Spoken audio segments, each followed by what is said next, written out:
Good morning, friends. Very warm welcome to the online session on the behalf of Sri Siusha College. I am Umi Sangvi. Our subject is Ethics and Corporate Social Responsibility. And for the study, we are using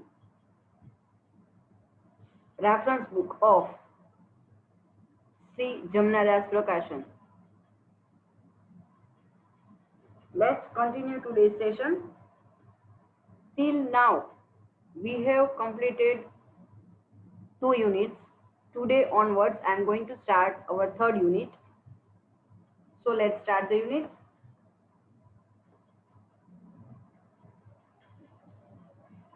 Unit 3, Board, Committees and Corporate Governance. Day 10. Syllabus આ યુનિટનું આપણે જોઈ લઈએ. સૌથી પહેલા introduction લેશું. Next આવશે various committees constituted by the board for the corporate governance. Corporate governance માટેની જે બોર્ડ છે એના દ્વારા કઈ પ્રકારની અલગ અલગ કમિટીઝ બનાવવામાં આવે છે અને એ કમિટીઝનો રોલ શું છે. Third, the board quality. Next is composition and role of board in corporate governance. Board નો પોતાનો શું રોલ છે કોર્પોરેટ ગવર્નન્સ ની અંદર, શું ભાગ ભજવે છે. Executive and non executive directors, અલગ અલગ પ્રકારના જે ડાયરેક્ટર્સ છે એની બંને કેટેગરીના ડાયરેક્ટરની સમજૂતી તમે આમાં લેશો. સેબી ક્લોઝ 49 આવશે જેના રિલેટેડ છે directors and financial institution in enhancing corporate governance. તો ડાયરેક્ટર અને ફાઇનાન્શિયલ ઇન્સ્ટિટ્યુશન જે કોર્પોરેટ ગવર્નન્સને એન્હાન્સ કરવામાં અલગ અલગ ફાઇનાન્શિયલ ઇન્સ્ટિટ્યુશન્સ હેલ્પ કરે છે એ અહીંયા તમને જાણવા મળશે કોણ છે, કોનો શું રોલ છે. Next is CEO duality and this is our syllabus of unit 3. Let's continue today's session with the introduction. In today's session we will complete the following topic. First one is introduction and second one is various committees constituted by the board for the corporate governance. Let's start with the introduction. The Board of Directors Committee plays very important role in enhancing the corporate governance. Board of Directors is nominated members by the shareholders of the company who are solely responsible for taking major decisions on behalf of all the stakeholders or shareholders as well as for all the stakeholders. मतलब કે અહીંયા એવું કહેવા માંગે છે કે board of directors છે એ સોલ ગણાય છે. આજે કોઈ પણ ઓનર્સ मतलब કે શેર હોલ્ડર કે એ સિવાયના કોઈ બીજા સ્ટેક હોલ્ડર્સ છે જેનું કંપનીમાં હિત છે એ લોકો પોતે રૂબરૂ આવીને કંપનીનું મેનેજમેન્ટ નથી કરવાના. એ લોકો ટ્રસ્ટ કરે છે, એ લોકો સોંપે છે કોને, તો કે બોર્ડ ઓફ ડિરેક્ટર્સને. તો બોર્ડ ઓફ ડિરેક્ટર માટેની જે કમિટી છે એ કમિટી ખૂબ જ મહત્વનો રોલ ભજવશે કોઈ પણ કંપનીના ડેવલપમેન્ટ માટે. અને આપણું અત્યારનો જે ટોપિક છે આપણા સબ્જેક્ટનો મેઇન કોર્પોરેટ ગવર્નન્સ, તો એમાં પણ બટ ઓબ્વિયસ છે સૌથી મહત્વનો રૂટ હોય તો એ રીતે અહીંયા કોઈ પણ કંપની માટે બોર્ડ ઓફ ડિરેક્ટર્સ એ રૂટ કહેવાય. તો એ ખૂબ મહત્વનો ભાગ ભજવે છે કારણ કે એ લોકો ડાયરેક્ટલી નોમિનેટેડ મેમ્બર હોય છે શેર હોલ્ડર્સ અથવા દ્વારા કે જે કંપનીની તમામ પ્રકારના મોટા ડિસિઝન માટે રિસ્પોન્સિબલ હોય છે. Okay, so next, Board of Directors are even responsible for constituting various committees. હવે બોર્ડ કમિટીઝ કોણ બનાવે છે? Main board of directors. Board of directors નું સિલેક્શન શેર હોલ્ડર્સ જનરલ મીટિંગની અંદર કરે છે. ઓકે, અલગ અલગ પ્રકારના રિઝોલ્યુશન પાસ કરીને એક વખત ફાઇનલાઇઝ થઈ જાય કે this are the persons who are the member of board, તો એ લોકો બોર્ડ ઓફ ડિરેક્ટર બની જાય છે અને એ લોકો ફરી પાછું કંપનીને અલગ અલગ એક્ટિવિટીઝને એક્ઝિક્યુટ કરવા માટે એ લોકો અલગ અલગ રિસ્પોન્સિબલ કમિટીઝ બનાવે છે. તો એ કમિટીઝ બનાવવા માટે જવાબદાર વ્યક્તિઓ કોણ છે? તો કે બોર્ડ ઓફ ડિરેક્ટર્સ. તો બોર્ડ ઓફ ડિરેક્ટર્સનો એક મહત્વનો રોલ આ પણ છે કે એ લોકો અલગ અલગ કમિટીઝ બનાવે છે જેનાથી કંપનીનું બેટરમેન્ટ થઈ શકે અને કોર્પોરેટ ગવર્નન્સને તમે સારી રીતે એન્હાન્સ કરી શકો. કમ્પન્સેશન કમિટી છે, રેમ્યુનેશન કમિટી છે, એક્ઝિક્યુટિવ કમિટી છે, નોમિનેશન કમિટી છે, ઓડિટ, CSR, તમામ પ્રકારની કમિટીઝ છે અને આ સિવાય પણ અલગ અલગ જેમ જેમ રિક્વાયરમેન્ટ હોય એ પ્રમાણે શોર્ટ ટર્મ કે લોંગ ટર્મ અલગ અલગ રોલ ભજવતી કમિટીઝ બોર્ડ ઓફ ડિરેક્ટર્સ છે એ બનાવે છે, constitute કરે છે. Next point, by constituting various such committee, the purpose of board of directors is to focus appropriately on minute details of each and every aspect of the company and to increase the productivity as well as efficiency in the overall functions of the organization. તો અહીંયા અલગ અલગ committee છે એને બનાવવાનો હેતુ શું છે તો કે ઓવરઓલ એક પણ પોઈન્ટ છે, એક પણ ડિપાર્ટમેન્ટ, એક પણ કામ એવું હોવું જોઈએ કે જે બાકી ન રહી જાય, નજરમાં ન રહી જાય, નજરમાં આવ્યા વગર ન રહે. તો ફોકસ તમે કરી શકો પરફેક્ટલી એક એક મિનિટ ટુ મિનિટની ડિટેલ્સ દરેક આસ્પેક્ટ જે કંપનીના છે, કઈ રીતે કંપનીની પ્રોડક્ટિવિટી ઇન્ક્રીઝ કરવી, કઈ રીતે એફિશિયન્સી વધારવી, ઓવરઓલ ફંક્શનિંગ છે કંપનીનું એ છે ઓર્ગેનાઇઝેશનનું એ કેવી રીતે તમારે વધારે સારું બેટર એન્ડ બેટર કરવું. તો એના માટે બટ ઓબ્વિયસ છે બોર્ડ ઓફ ડિરેક્ટર્સ પોતે રૂબરૂ દરેક જગ્યાએ પહોંચી ન શકે, નજર રાખી ન શકે, તો એમના માટે એ લોકો અલગ અલગ કમિટીઝ બનાવશે અને જેની અંદર રિલેટેડ રિસ્પેક્ટેડ અને નોલેજેબલ પીપલને એ લોકો કમ્બાઈન કરશે, એક સાથે એક સ્ટેજ ઉપર લાવશે અને પછી એ લોકોને અલગ અલગ પ્રકારના પ્રોજેક્ટ આપશે કે તમારે આ વર્ક કરવાનું છે, આ વસ્તુનું તમારે ધ્યાન રાખવાનું છે. તો જ્યારે પણ એક ટીમ તરીકે કામ કરવામાં આવે છે ત્યારે આ વસ્તુ પોસિબલ થશે અને એ ટીમ બનાવવાનું કામ કોણ કરે છે? Board of directors. તો ઇન્ટ્રોડક્શનમાં આપણે આટલું લઈએ. નેક્સ્ટ લઈએ આપણો જે મેઇન ટોપિક છે આજનો. Under Section 177 of Companies Act 2013, Board of Directors can delegate some matters to various committees for functioning and monitoring important aspects which otherwise might have been skipped. તો અહીંયા કંપની એક્ટ દ્વારા પણ board of ડિરેક્ટર્સને હક આપવામાં આવેલો છે કે એ લોકો પોતે પોતાના જે કામ છે એ ડેલિગેટ કરી શકે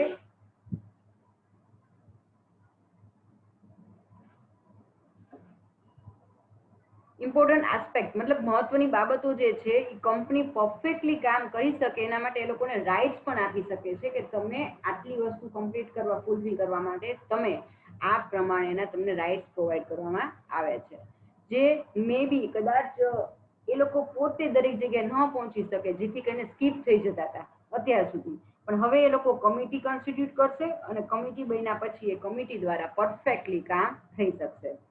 સ્ટાર્ટ કરીએ. Next topic, various committees constituted by the board for the corporate governance. કયા કયા પ્રકારની કમિટીઝ છે એ બોર્ડ બનાવી શકે છે? With the increasing importance of the corporate field, the role of board of directors is growing day by day. And to fulfill the responsibility appropriately, the board needs to constitute various committees so that every aspect of the company can be effectively overseen and scope of manipulation and fraud can be minimized at a minimum level. ખાસ આટલામાં બધું જ આવી જાય છે કે હવે પહેલા એવું હતું કે જે ફોર્મ હોય એ નાનું હોય, મતલબ કે સોલે પ્રોપરાઇટર હોય, પછી પાર્ટનરશિપ ફોર્મ આવ્યું, પછી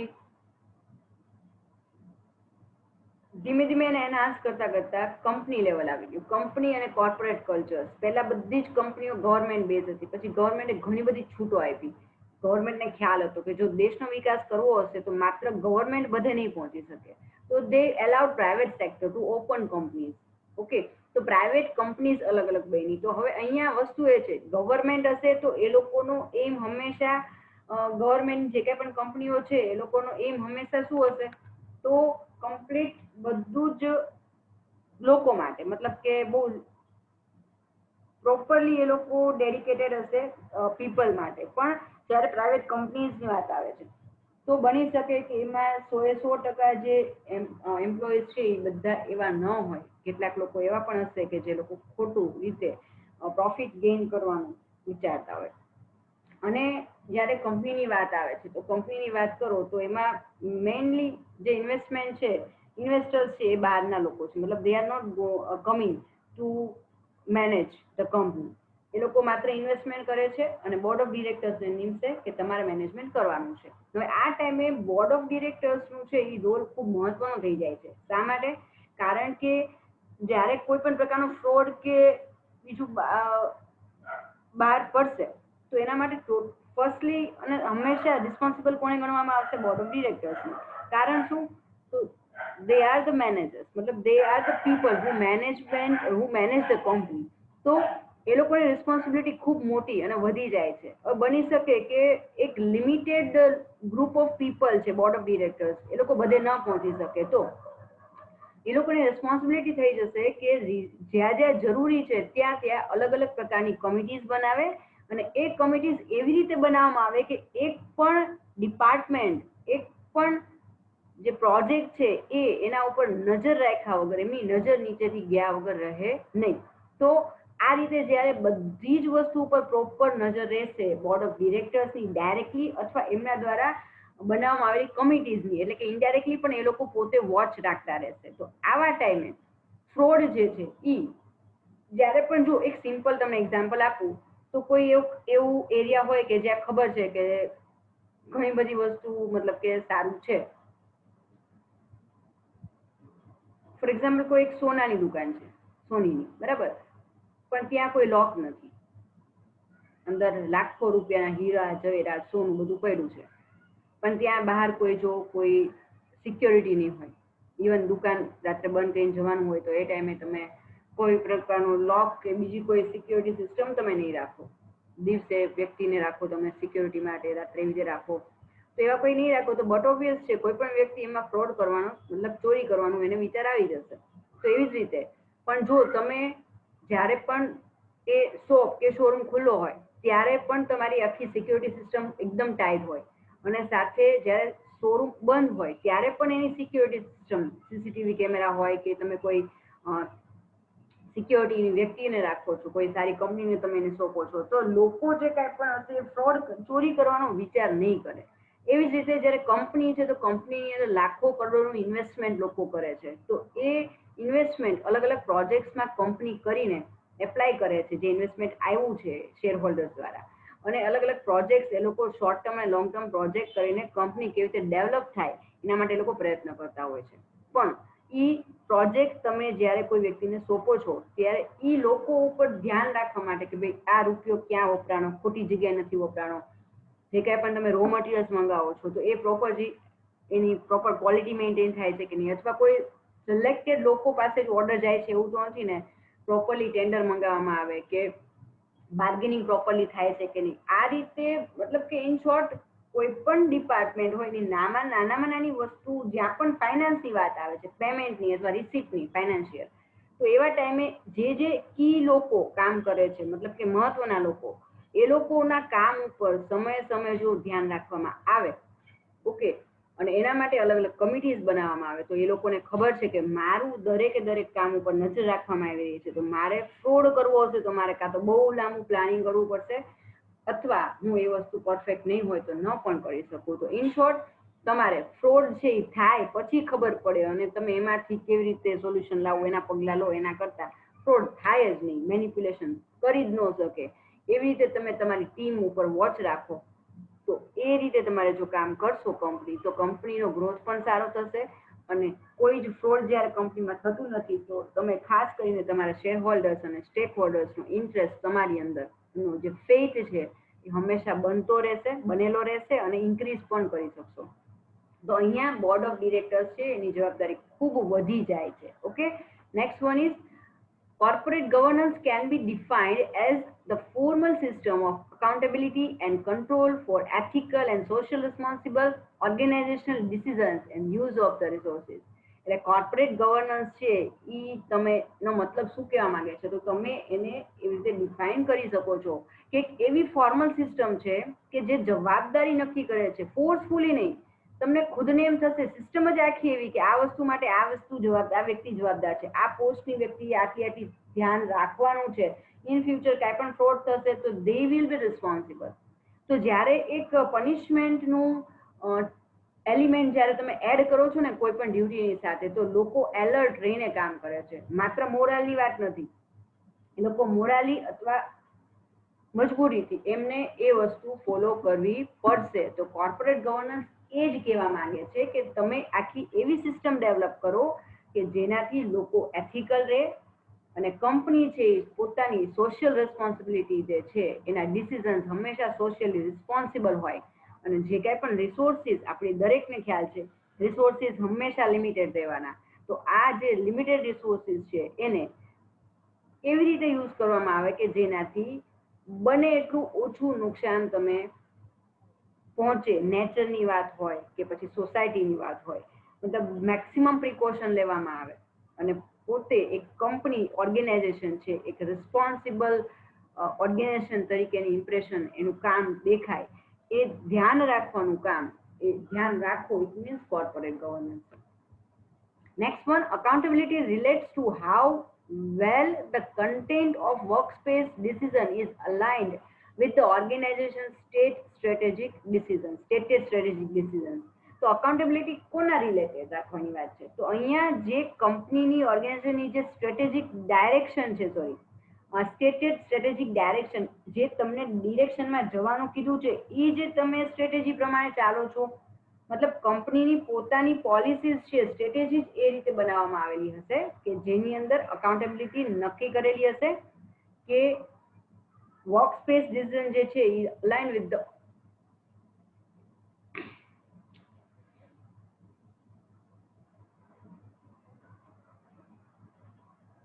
ડાયરેક્ટલી એ સ્ટ્રેટેજિક ડિસિઝન જે છે એની સાથે કનેક્ટ થઈ જાય છે. Control involves the process of auditing, improving an organization decision and actions. તો control નો મતલબ શું છે તો સૌથી પહેલા ઓડિટ કરવાનું છે. ઓડિટ નો મતલબ થાય છે કે તમે વેરીફાઈ કરો કે પ્રોપરલી કામ થાય છે કે નહીં. If there is any chance of fraud or manipulation તો તમે એને ફાઇન્ડ આઉટ કરો કેવી રીતે એને તમે ઓવરકમ કરશો અથવા તમારી કંપનીની પોલિસીમાં કયા કયા ચેન્જીસ લાવવાની જરૂર છે ઇમ્પ્રૂવ કરવું હોય તમારે તમારા ઓર્ગેનાઇઝેશન ડિસિઝન્સ અને એક્શન્સ તો એ આખી પ્રોસેસને આપણે કંટ્રોલમાં ઇન્વોલ્વ કરશું. અલગ અલગ પ્રકારની કમિટીઝ જે છે various committees constituted by the board for the corporate governance. હવે ડિટેલમાં લઈ લઈએ તો સૌથી પહેલી આવશે ઓડિટ કમિટી, સેકન્ડ આવે છે risk management committee, third is stack holders relationship committee, fourth is compensation and remuneration committee, 5 is executive committee, 6 is nomination and governance committee, and last one is corporate social responsibility. Actually માં આપણો subject જ આ છે corporate social responsibility. તો એ એક main committee છે. In short આ 7 અલગ અલગ પ્રકારની કમિટી છે કે જે કોઈ પણ કંપની છે એ બનાવી શકે છે. ડિટેલમાં લઈ લઈએ કઈ કમિટીનો શું રોલ છે. Starting with the first, audit committee, role of audit committee and importance of audit committee. The purpose of audit committee is to report financial process and disclosure of company's financial information to ensure that the financial statements are correct, adequate and viable. સૌથી પહેલી શરૂઆત audit કમિટીથી જ કરશું કે જેનું કામ છે જેનો હેતુ છે કંપનીની તમામ ફાઇનાન્શિયલ પ્રોસેસ જે છે એને રિલેટેડ રિપોર્ટ તૈયાર કરવા એમાં disclosure of the companies financial એમાં કયા કયા પ્રકારની તો કંપનીની તમામ ફાઇનાન્શિયલ ઇન્ફોર્મેશનનું એમાં નોંધ કરેલી હોય કે જે તમને શ્યોરિટી આપશે કે કંપનીના ફાઇનાન્શિયલ સ્ટેટમેન્ટ્સ છે એ સાચા છે પૂરતા છે અને યોગ્ય છે. તો અહીંયા જો કાંઈ પણ ઓડિટ કમિટીનું કામ જ આ છે બરાબર. Next is it has been instructed to the management that before it submits the financial statement to the board of directors, it must be sanctioned by the audit committee so that the authenticity of the books of the accounts and financial concerns can be verified accurately. તો અહીંયા audit કમિટીને અગાઉથી જ inform કરવામાં આવેલા હોય છે અને એ લોકો મેનેજમેન્ટને ઇન્સ્ટ્રક્શન આપે છે કે જ્યારે જુઓ બોર્ડ ઓફ ડિરેક્ટર્સ જે છે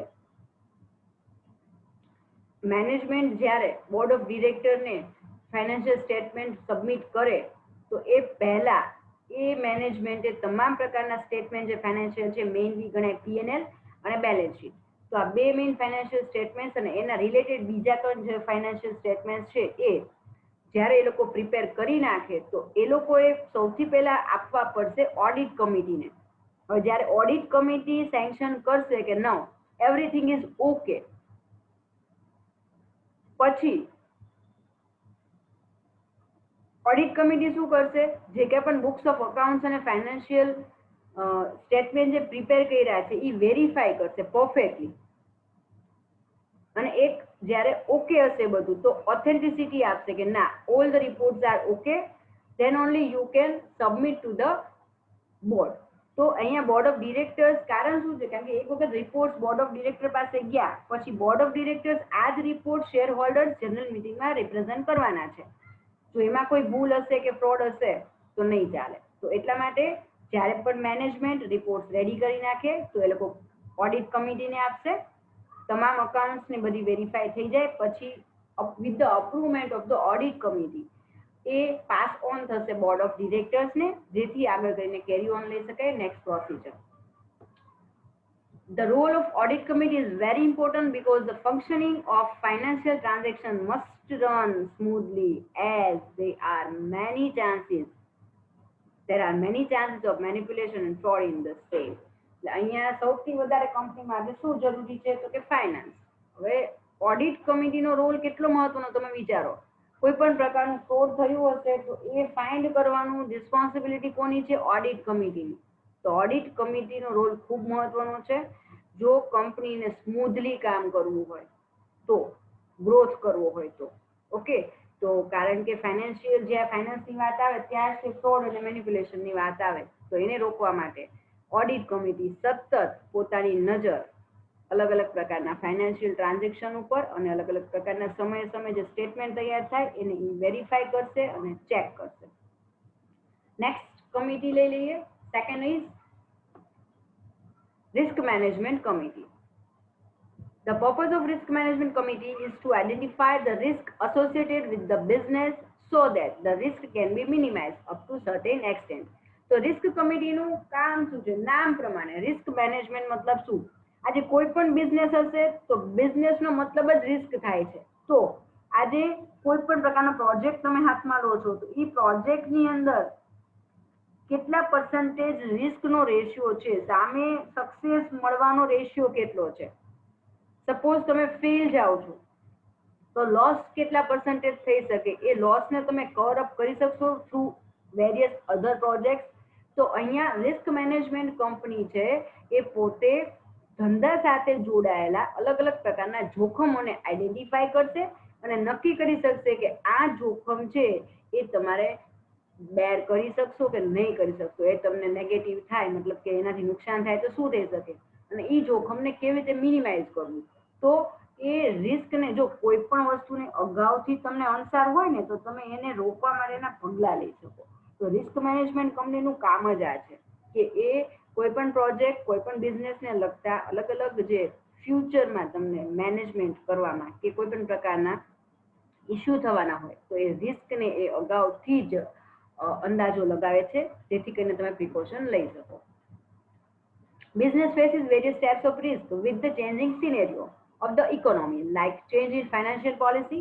मतलब गवर्नमेंट છે પોતાની ફાઇનાન્શિયલ પોલિસી બદલી નાખે. Change in the government policy, government પોતાની અલગ અલગ બીજી પોલિસીઝ છે એમાં ચેન્જ કરી. મતલબ કે ટેક્સેશન છે એનો દર વર્ષે તમે જુઓ તો જ્યારે બજેટ બહાર પડે છે તો અલગ અલગ ઇન્ડસ્ટ્રીની અંદર એ લોકો ટેક્સનો રેશિયો રેટ છે ક્યારેક ઇન્ક્રીઝ કરતા હોય છે, ક્યારેક ડિક્રીઝ કરતા હોય છે, ક્યારેક આખા ટેક્સનું માળખું બદલી નાખે છે. તો આપણે તમને બધાને ખ્યાલ છે કે પહેલા ટેક્સની પોલિસી અલગ અલગ હતી.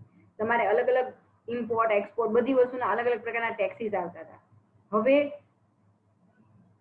જીએસટી આવી ગયું, બરાબર. તો અલગ અલગ પ્રકારના જે પોલિસીઝ ગવર્મેન્ટ બદલાવે છે તો એની ઇફેક્ટ ક્યાંક ડાયરેક્ટલી અને ઇનડાયરેક્ટલી આપણી કંપનીના કોર્પોરેટ જે છે એના બિઝનેસ પર ઇફેક્ટ પડતી હોય છે.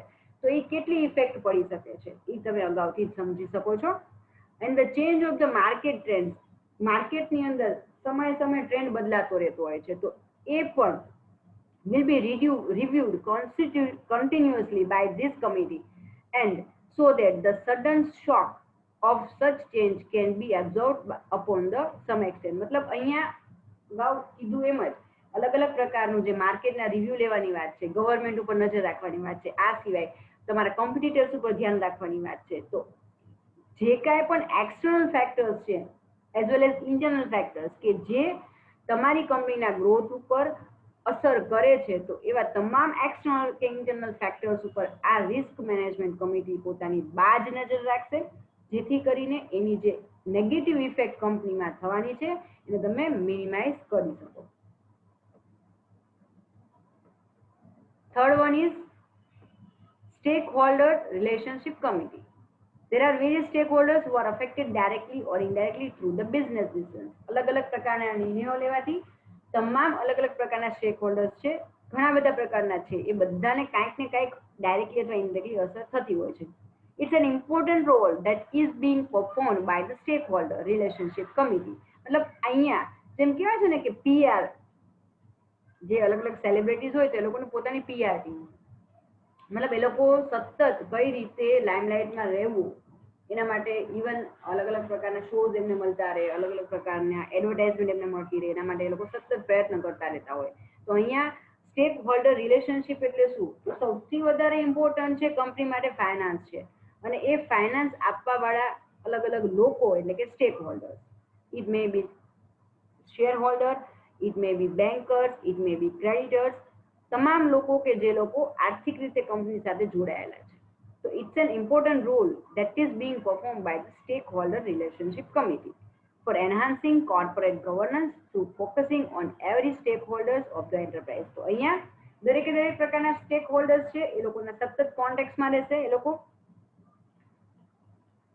અને એ લોકોને કંપનીમાં ઇન્વેસ્ટમેન્ટ કન્ટિન્યુ કરવાથી શું બેનિફિટ થશે એ લોકોને કન્વિન્સ કરવાનો પ્રયત્ન કરશે. મેક્સિમમ એ લોકો કંપનીમાં છે એના કરતાં પણ વધારે ઇન્વેસ્ટમેન્ટ કરે એ માટે એ લોકોને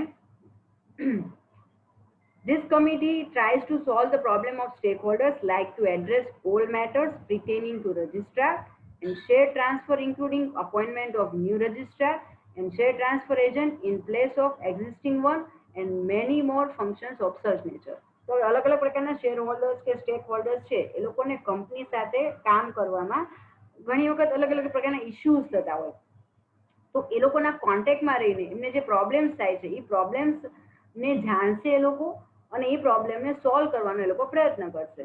તો અહીંયા શેરને ટ્રાન્સફર કરવા માટેની કોઈ ઇશ્યુઝ હોય અથવા બીજું કોઈ અલગ અલગ પ્રકારના ફંક્શન્સ હોય કે રિલેટેડ ટુ સ્ટેક હોલ્ડર્સ, ક્રેડિટર્સની વાત હોય કે કોઈ ડિબેન્ચર હોલ્ડર્સની વાત હોય કે ઇક્વિટી કે પ્રેફરન્સ શેર હોલ્ડરની વાત આવે છે, તો એ લોકોના રિલેટેડ જે કાંઈ પણ કંપની રિલેટેડ ઇશ્યુઝ છે એ ટૂંક સમયમાં ફટાફટ ઝડપથી એ લોકો સોલ્વ કરી શકે. એવું કહેવાય ને કે કોઈ પણ કસ્ટમર કેર જે કહેવાય કોઈ પણ કંપની માટે, એ પ્રકારનું આ થયું. મતલબ કે અહીંયા કસ્ટમરની વાત કે સ્ટેક હોલ્ડર્સની કેવી રીતે તમારે કેર કરવી, એમની સાથેના રિલેશન કેવી રીતે મેન્ટેન કરવા, એમના જે ઇશ્યુઝ પ્રોબ્લેમ્સ એ લોકો ફેસ કરી રહ્યા છે એને કેવી રીતે સોલ્વ કરવા, જેથી કરીને એ લોકોનો ટ્રસ્ટ છે એ કંપનીમાં જળવાઈ રહે અને એ લોકોનું ઇન્વેસ્ટમેન્ટ પણ કન્ટિન્યુ રહે. Next is Compensation and Remuneration Committee. Board of Directors has assigned various functions to various experts in such a big corporate organization. It is the responsibility of the Remuneration Committee to review from time to time about the remuneration paid to them. मतलब अलग अलग प्रकारना कंपनीना related नानाथी માંડીને મોટા અલગ અલગ કેટલાય લોકો કનેક્ટેડ હોય છે જેની સેવા કંપની લેતી હોય છે. તો અહીંયા એમને પ્રોપર ટાઈમે પ્રોપર રેમ્યુનરેશન કે પેમેન્ટ મળે છે કે નહીં એ જોવાની રિસ્પોન્સિબિલિટી છે એ આ કમિટીની છે. કારણ કે સૌથી મોટી મહત્વની વસ્તુ હોય કંપનીની ફાઇનાન્શિયલ એસેટ ગણી શકાય તો એ એના એમ્પ્લોઈઝ છે. એ સિવાય એ લોકો બહારથી કોઈ પણ સર્વિસ એ લોકો લેતા હોય બહારના લોકોની, તો એ લોકો કંપનીમાં કમિટેડ ત્યારે જ રહેશે જ્યારે એમને એમના સર્વિસ જે લોકો આપે છે એનું પ્રોપર રેમ્યુનરેશન મળે. It is an important function of the remuneration committee to justify the amount given to them so that it does not create the chance of creating any types of discrimination in the organization related to remuneration. તો અહીંયા same level પર કામ કરનારી અલગ અલગ વ્યક્તિઓ same એક્સપિરિયન્સની વાત હોય તો એ લોકોનો સેલરી પણ રેમ્યુનરેશન પણ એ પ્રમાણે હોવો જોઈએ. તો અહીંયા રેમ્યુનરેશન કમિટીએ ધ્યાન રાખવાનું છે કે એ લોકોને જે અમાઉન્ટ એમને પે કરવામાં આવે છે એનાથી એ લોકોને સેટિસ્ફેક્શન હોય. ત્યારે એવું ન બનવું જોઈએ કે એક જ લેવલ પર કામ કરનારી અલગ અલગ વ્યક્તિઓ માટે સેમ એક્સપિરિયન્સની વાત હોય, સેમ લેવલે કામ કરનારી વ્યક્તિને એકને વધારે પેમેન્ટ આપવામાં આવતું હોય, એકને ઓછું આપવામાં આવતું હોય, કારણ કે અહીંયા બધી જ વસ્તુ ક્લિયર હશે, બધાને એકબીજાના સેલેરી પેમેન્ટનું ખ્યાલ હશે. તો આ પ્રકારનું કોઈ પણ પ્રકારનું ડિસ્ક્રિમિનેશન ઊભું થાય, બરાબર, એના ચાન્સ કેમ ઘટાડવા એ અહીંયા આ કમિટીની જવાબદારી ગણાશે.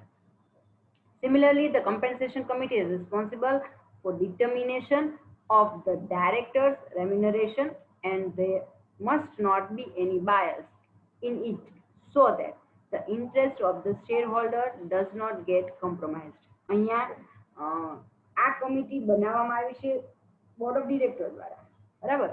ઇવન બોર્ડ ઓફ ડિરેક્ટર્સને કેટલું રેમ્યુનરેશન આપવાનું એ પણ આ કમિટી નક્કી કરશે. તો ખાસ કમિટીની જવાબદારી ગણાશે.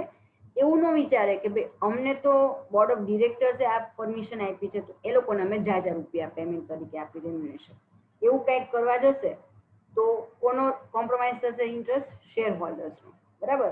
તો એના એવા કોઈ જ ડિસિઝન્સ હોવા ન જોઈએ. ભલે આ કમિટી બનાવવામાં આવેલી છે બોર્ડ ઓફ ડિરેક્ટર્સ દ્વારા, પણ એમને આપવામાં આવતું રેમ્યુનરેશન પણ ફેર હોવું જોઈએ. કોઈને વધારે કોઈને ઓછું એવું નહીં, કોઈને અલગથી બેનિફિટ અલગથી આપવામાં આવે એવું કાંઈ જ નહીં કરવાનું. તો સૌથી મોટી જવાબદારી આ કમિટીની છે, કારણ કે નાનાથી માંડીને મોટા અલગ અલગ પ્રકારના ઘણા લોકો છે જે કંપનીને કનેક્ટેડ હોય છે, અને એ લોકો જો પોતાનું કામ પરફેક્ટલી ત્યારે જ કરશે જ્યારે એમને એમના પેમેન્ટથી સેટિસ્ફેક્શન હશે. તો અહીંયા રેમ્યુનરેશન નક્કી કરવાની જવાબદારી પ્રોપર છે કે નહીં એ જોવાની જવાબદારી આ કમિટીની ગણાશે. નેક્સ્ટ લઈએ executive committee. An important function of the executive committee is to review and follow up on the action taken on the board decisions, to review the operations of the company in general, to review the system followed by the company, to examine proposal for investment in real estate, to authorize opening and closing of bank accounts, etc. તો executive કમિટીના કામ તમે જુઓ તો ઘણા બધા થઈ ગયા. કઈ રીતે? તો આ એક એક્ઝામ્પલ આપ્યું છે, follow up on the actions taken on the board of decision. બોર્ડે જે ડિસિઝન્સ લીધા છે એનું ઇમ્પ્લિમેન્ટેશન કેટલું થયું, તો એનો ફોલોઅપ તો લેવો પડે ને. તો આ ફોલોઅપ લેવાનું કામ એક્ઝિક્યુટિવ કમિટીનું છે. Operations of the company in general, કંપનીના ઓવરઓલ કામ કેવું ચાલે છે એ ધ્યાન રાખવાનું કામ, મતલબ કે અલગ અલગ પ્રકારના જે ઓપરેશન્સ કરવામાં આવે છે, કંપની દ્વારા કાર્ય કરવામાં આવે છે, એના પર નજર રાખવાનું. તો review the system followed by the company, કંપનીની જે પોલિસી છે એ જ પ્રમાણે સિસ્ટમેટિક કામ થાય છે કે નહીં, અથવા કંપની જે સિસ્ટમ પ્રમાણે કામ કરે છે એનો રિવ્યુ લેવાનો, એના પર નજર રાખવાની.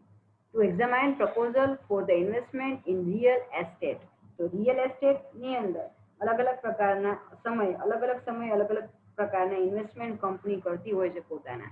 તો એના માટે જે અલગ અલગ પ્રપોઝલ આવે છે કંપનીમાં, તો એ પ્રપોઝલને પણ એ એક્ઝામાઇન કરે છે. To authorise opening and closing of bank account, તો બેંક અકાઉન્ટ જે આપણે અલગ અલગ, તમને બધાને ખ્યાલ છે કોર્પોરેટ કલ્ચરની અંદર કોઈ પણ કેશ પેમેન્ટ થતા નથી. ઓલમોસ્ટ બધા રૂટીનના નાના મોટા ખર્ચાને બાદ કર્યા સિવાય ઓલમોસ્ટ પેમેન્ટ બેંક થ્રુ જ થતા હોય છે. તો કયા પ્રકારની બેંકમાં કંપનીનું અકાઉન્ટ ઓપન કરાવવું છે, અથવા કોઈ કંપનીમાં કોઈ બેંકની અંદર તમારે અકાઉન્ટ ક્લોઝ કરવું હોય તો એના શું રીઝન્સ છે, તો એના માટેની ઓથોરિટી એક્ઝિક્યુટિવ કમિટી પાસે છે. એ પોતે ઓથોરાઇઝ કરે પછી જ જે તે બેંકમાં કંપનીનું અકાઉન્ટ બનશે, ખુલી શકશે, અથવા જે અકાઉન્ટ છે એને તમે બંધ કરાવી શકશો with proper reasons. Thus, the role of the executive committee plays a very important role for the fulfilling these many responsibilities.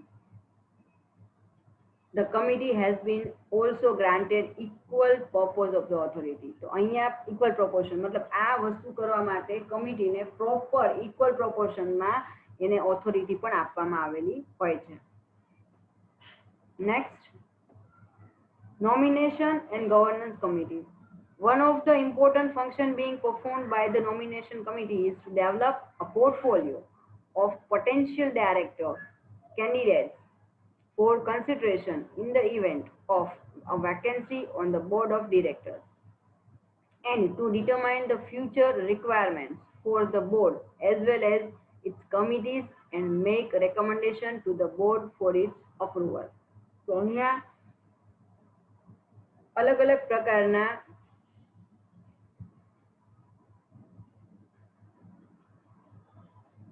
જે ડાયરેક્ટર્સ છે, મતલબ પોટેન્શિયલ ડાયરેક્ટર છે, એ લોકોનો પોતાનો આખો પોર્ટફોલિયો બનાવવાનો કે આ ડાયરેક્ટરને આ વ્યક્તિ છે કે જેનું કામ, જેનો અનુભવ આપણી કંપનીને બેનિફિટ થઈ કરી શકે છે. Consideration in the event of vacancy of the board of director, મતલબ જ્યારે એક કોઈ બોર્ડ ઓફ ડિરેક્ટર છે એમાં નવી ટીમ બનાવવાની હોય અથવા કોઈ અર્જન્ટલી વેકેન્સી ક્રિએટ થઈ છે તો એની જગ્યાએ રિપ્લેસમેન્ટમાં બીજા કોઈ બોર્ડ ઓફ ડિરેક્ટરને તમારે અપોઇન્ટ કરવાના હોય તો આ કમિટી એવી કમિટી છે કે જેની પાસે લિસ્ટ ઓફ ડિરેક્ટર્સ હશે, એ લોકોના કમ્પ્લીટ પોર્ટફોલિયો રેડી હશે, એ લોકોના અચીવમેન્ટ, એ લોકોનો એક્સપિરિયન્સ, એ લોકોનું કન્ટ્રીબ્યુશન બીજી કોઈ જગ્યાએ જો હોય તો આ તમામ રીતે એક પોર્ટફોલિયો રેડી રાખશે આ કમિટી કે જેથી કરીને જ્યારે પણ તમારે કોઈ બોર્ડ ઓફ ડિરેક્ટરની વેકેન્સી છે અને તમારે ફૂલફિલ કરવી છે તો તમે ઝડપથી એ જગ્યાએ જગ્યા ખાલી રહેવાને બદલે ઝડપથી એ પ્લેસ છે તમે વેકેન્સીને ફૂલફિલ કરી શકો. અને ફ્યુચરની જે રિક્વાયરમેન્ટ છે for the board as well as the its committees, મતલબ કોઈ કમિટીની અંદર પણ તમારે જે મેમ્બર્સ બનાવવા તો પડશે ને, તો કઈ કઈ કમિટીમાં કયા પ્રકારના મેમ્બર્સ કેટલા એક્સપિરિયન્સ સાથે અને કયા પેમેન્ટમાં તમે એને અપ્રૂવ કરો છો તો એનું આખું એક લિસ્ટ છે એ પોર્ટફોલિયો રેડી હશે. તો જ્યારે પણ કોઈ બોર્ડ ઓફ ડિરેક્ટરને કોઈ કમિટી બનાવવી હોય, કોન્સ્ટિટ્યુટ કરવી હોય તો એ લોકો પાસે આ કમિટી પાસેથી એ લોકો પોર્ટફોલિયો મંગાવશે અને અલગ અલગ પ્રકારની રિક્વાયરમેન્ટ માટે જે એક્સપિરિયન્સ જરૂરી છે એવી વ્યક્તિઓને એ લોકો સિલેક્ટ સરળતાથી કરી શકશે. તો એના માટે બોર્ડ ઓફ ડિરેક્ટરને એ પોતે recommendation આપી શકશે. Other important function that is performed by nomination committees to identify, screen and review individuals qualified to serve as executive director, non-executive director and independent director. તો અહીંયા બીજું કામ એ પણ છે કે જે કાંઈ પણ એ લોકોને જે પોટેન્શિયલ લોકો લાગે છે કે ના આ લોકો જે છે એને એ લોકો પોતે આ રિસ્પોન્સિબિલિટી ફૂલફિલ કરી શકશે, દે હેવ ધ એબિલિટી, તો એ લોકોને આઈડેન્ટિફાઈ કરે છે, સ્ક્રીનિંગ એન્ડ રિવ્યુ ઇન્ડિવિજ્યુઅલ, મતલબ ઇન્ડિવિજ્યુઅલી દરેકની જે ક્વોલિટીઝ છે એ લોકો આઈડેન્ટિફાઈ કરશે અને નક્કી કરી શકશે કે આ વ્યક્તિ એક્ઝિક્યુટિવ ડાયરેક્ટરનો રોલ ભજવી શકે છે, નોન એક્ઝિક્યુટિવ, ડોન નથી નોન છે, અહીંયા ડોનની જગ્યાએ નોન આવશે, એન લગાવી ગયો છે, non executive director and independent directors. તો અહીંયા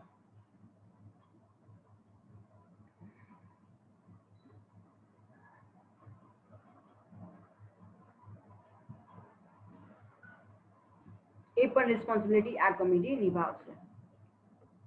લાસ્ટ લઈ લઈએ કોર્પોરેટ સોશિયલ રિસ્પોન્સિબિલિટી. દરેકને ખ્યાલ છે ઓલરેડી 2 મિનિટમાં આપણે આ ટોપિકનું ઘણું બધું જાણી ગયા છીએ. With the growing industrialisation in the country, the concept of CSR has become buzzword for the corporate field, મતલબ ખૂબ જાણીતો અને શબ્દ બની ગયો છે CSR. Considering the importance of the CSR, companies have started assigning this new responsibility to CSR committee. અને આ આખું બોર્ડ ઓફ ડિરેક્ટર્સ પોતે રિસ્પોન્સિબિલિટી નિભાવે એના કરતાં આખી કમિટી જ અલગ બનાવી નાખી કે જે કેવી રીતે કંપની દ્વારા CSR ને ફૂલફિલ કરવામાં આવે એના માટેના એ લોકો પ્લાન બનાવશે. The role of CSR committee is to formulate and recommend to the board CSR policy, मतलब एक આ કમિટીનું કામ શું છે એ પોલિસી બનાવશે which will define the focus area and indicates various activities to be undertaken by the company under CSR and together with this to monitor the budget under CSR activities of the company. मतलब કઈ રીતે company પોતાની social responsibility નિભાવી શકે છે, એવા કયા કયા એરિયાઝ છે એમાં જઈને તમે લોકો અલગ અલગ પ્રકારની એક્ટિવિટી કરી શકો છો, એનું આખું પ્રોપર પોલિસી ડેવલપ કરશે. અને એ એક્ટિવિટીઝ કરવા માટે બટ ઓબ્વિયસ છે તમારે ફંડની જરૂર પડવાની, તો એના માટે જે બજેટ કેટલું થશે એ બજેટ પ્રમાણે એક્ટિવિટી થાય છે કે નહીં, પ્રોપરલી ફંડ વપરાય છે કે નહીં, એને મોનિટર કરવાનું. તો ઇન શોર્ટ પોલિસી ફોર્મ્યુલેટ કરવાથી માંડીને પોલિસીને ઇમ્પ્લિમેન્ટ કરાવવાની, સક્સેસફુલી ઇમ્પ્લિમેન્ટ કરાવવા સુધીની કમ્પ્લીટ રિસ્પોન્સિબિલિટી આ કમિટીની રહેશે. તો અહીંયા આપણે આજે 7 કમિટી જોઈ. Thus, the various committees that the board of directors has constituted will perform the above different functions. તમામ પ્રકારના અલગ અલગ ફંક્શન્સ કયા એ પોતે પરફોર્મ કરશે એનું આપણે સમજણ લીધી. So that the corporate governance can be easily enhanced and a brand image of the organization can be generated. Ultimate goal કંપનીનો શું છે? તો એક clean, clear and super image, એક બ્રાન્ડ ઇમેજ તમે બનાવો. લોકો એમ કે ના આ કંપની બધી રીતે પરફેક્ટ છે. એમ્પ્લોઈઝને પેમેન્ટ આપવામાં, પોતાના સ્ટેક હોલ્ડર્સની સાથે રિલેશન ડેવલપ કરવાની અંદર, પોતાની સોશિયલ રિસ્પોન્સિબિલિટી નિભાવવાની અંદર, ફાઇનાન્શિયલ ટ્રાન્ઝેક્શન્સમાં કોઈ પણ પ્રકારના ફ્રોડ નથી થતા. તો ઇન શોર્ટ બધી જ રીતે ક્લિયર ઇમેજ જ્યારે તમે ક્લીન એન્ડ ક્લિયર ઇમેજ આખી ઊભી કરો છો તો બટ ઓબ્વિયસ છે આ ઇમેજ એ બહુ મોટું કામ કરશે કોઈ પણ કંપનીના ગ્રોથ અને ડેવલપમેન્ટમાં. તો આજનો આ ટોપિક આપણે કમ્પ્લીટ કરીએ છીએ. આઈ હોપ કે તમને લોકોને સમજાણો હશે. સેશન કમ્પ્લીટ કરું છું. Have a great day ahead. Stay home, stay safe. આ સિવાય હવે આપણે લોકોએ છે ને ઘણા બધા વિડીયોઝ બની ગયા છે અલગ અલગ સબ્જેક્ટ્સના. એટલે તમે લોકો પ્રોબ્લેમ એ થાય છે કે જાતે કોઈ સિક્વન્સ વાઇઝ વિડીયો જોવો હોય કોઈ પર્ટિક્યુલર સબ્જેક્ટનો તો તે તમે જોઈ નથી શકતા. તો હવે આ સેશન આપણે ભલે કમ્પ્લીટ થયું પણ હું તમને લોકોને આપણી યુટ્યુબ ચેનલમાં અમે લોકોએ પ્લેલિસ્ટ બનાવી દીધું છે. તો હું મારા સબ્જેક્ટના પ્લેલિસ્ટમાં કઈ રીતે તમારે જવું એનું હું તમને હવે સમજાવું છું. તો ખાસ જોઈ લેજો.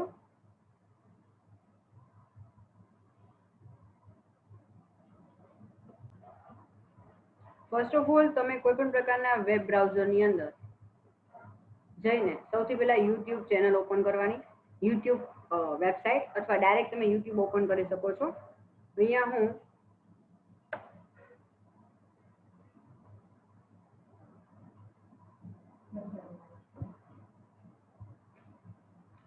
હવે સર્ચ બારમાં જવાનું રહેશે. યુટ્યુબ જ્યારે તમે ઓપન કરો છો એની અંદર તો સર્ચ બારની અંદર તમારે ટાઈપ કરવાનું રહેશે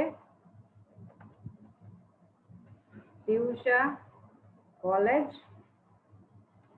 વઢવાણ.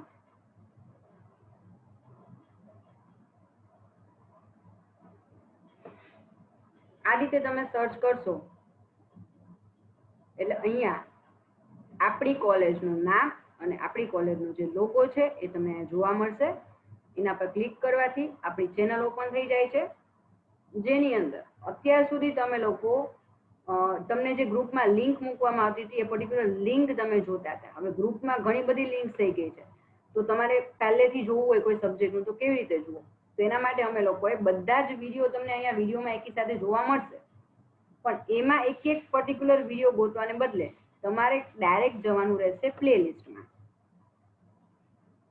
પ્લેલિસ્ટમાં ગયા બાદ અહીંયા ક્લિક કરવાનું સર્ચમાં અને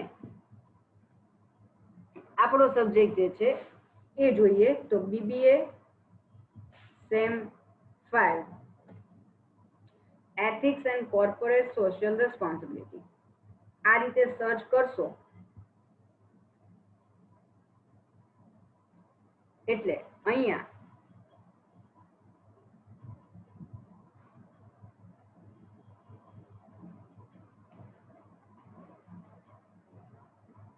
પ્લેલિસ્ટ તમને જોવા મળશે. BBA sem 5 ethics and corporate social responsibility by professor Amit Sanghvi. એ પ્લેલિસ્ટમાં ક્લિક કરશો એટલે આપણા સબ્જેક્ટના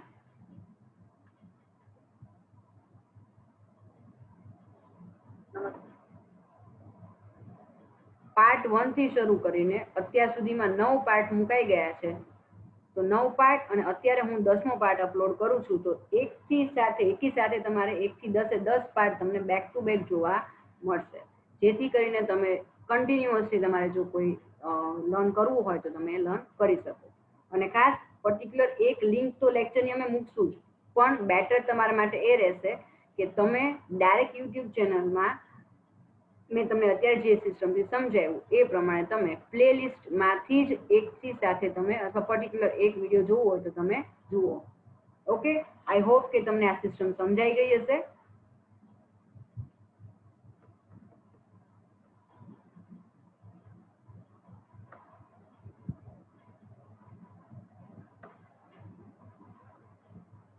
તો આજનું સેશન આપણે હવે કમ્પ્લીટ કરીએ છીએ.